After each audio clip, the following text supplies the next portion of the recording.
I sort of soon fell in love with audio and how perfect it is, how human voices are have such range in all circumstances. Hi there, it's WAMC News Director Ian Pickus, and on this episode of the WAMC News Podcast, we bid farewell to NPR's Renee Montagne.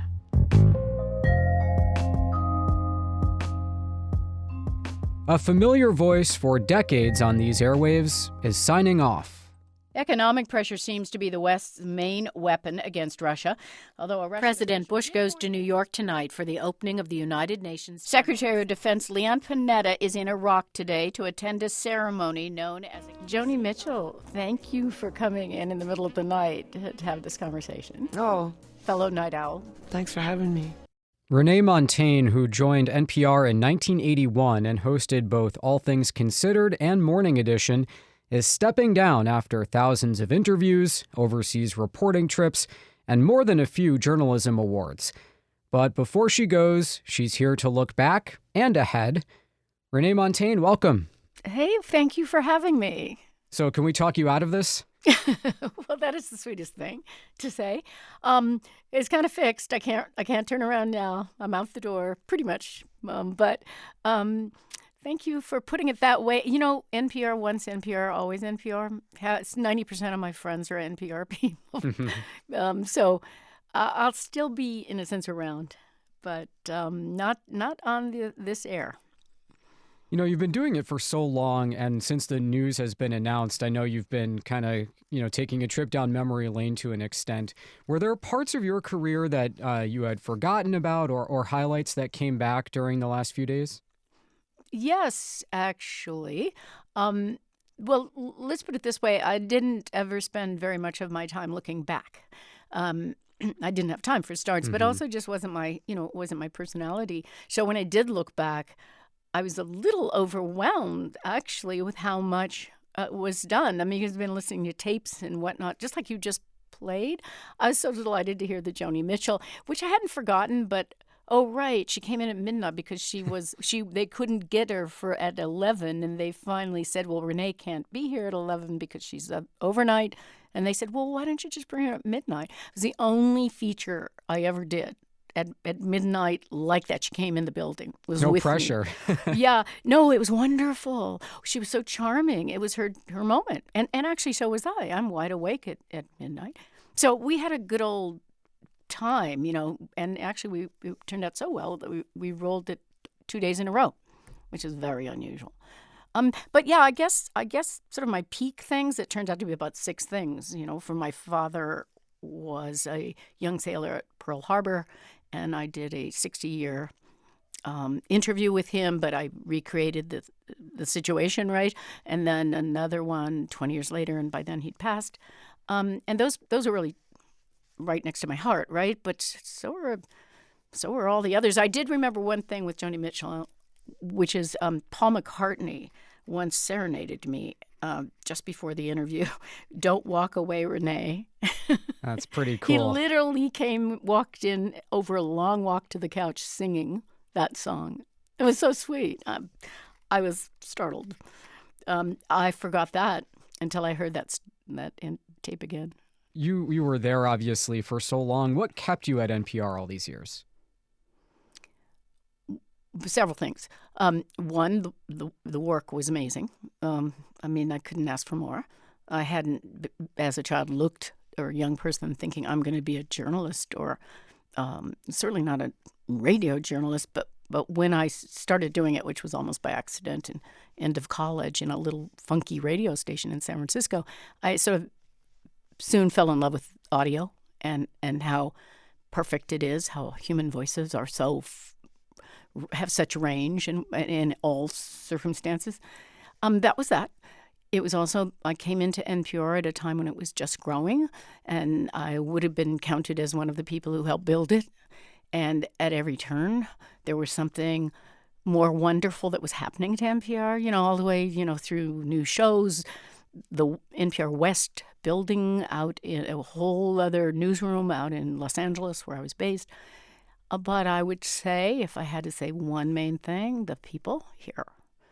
The people here are so amazing. People are really solid values about the facts, about getting it right, but also about finding stories that needed to be told that maybe weren't being told elsewhere. Long form in this world is 5 minutes plus. In fact, at certain points, you could say 3 minutes plus.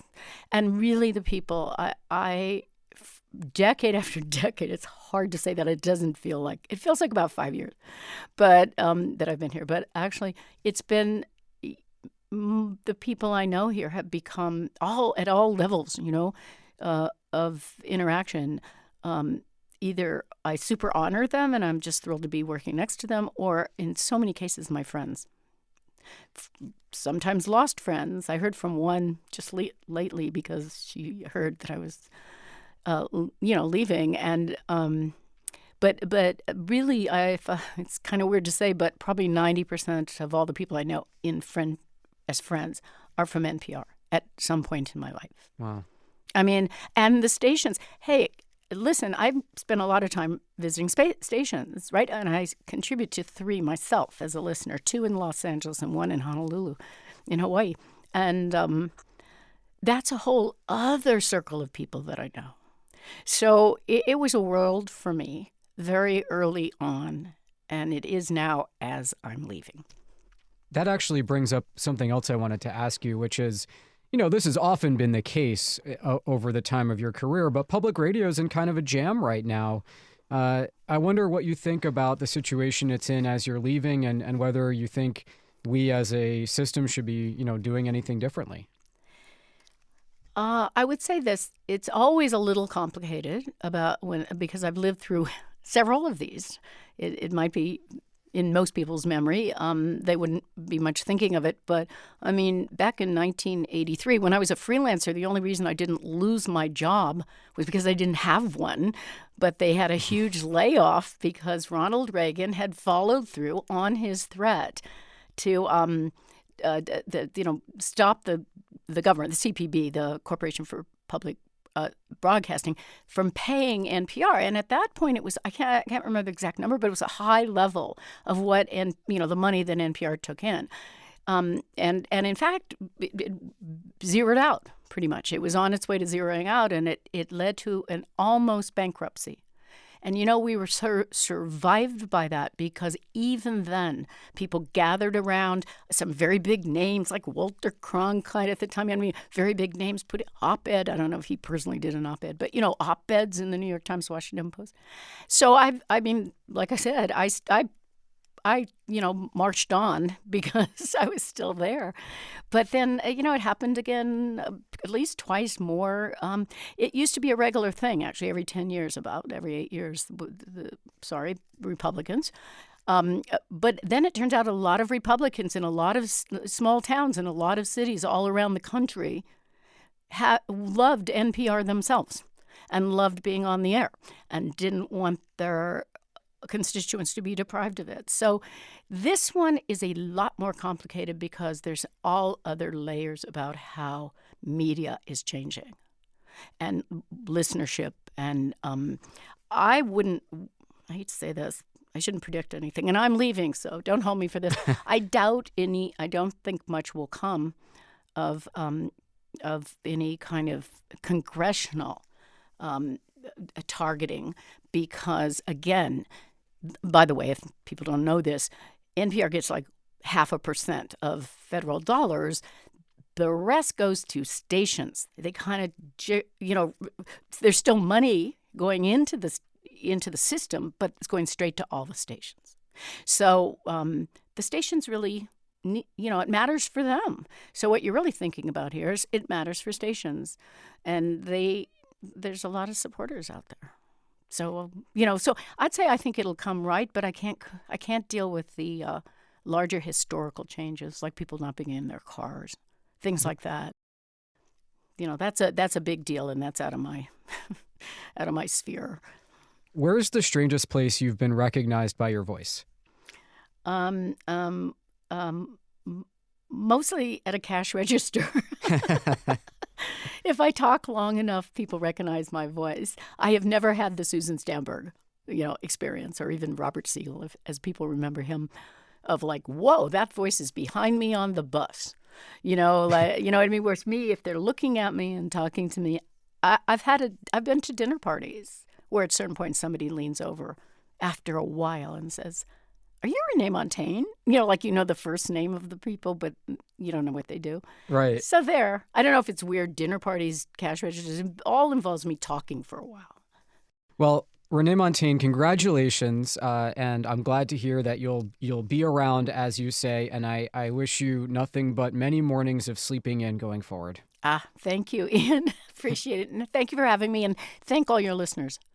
Know that we love you here at NPR. Okay, that does it for this episode of the WAMC News Podcast. Thanks so much for listening. Until next time, I'm Ian Peckus.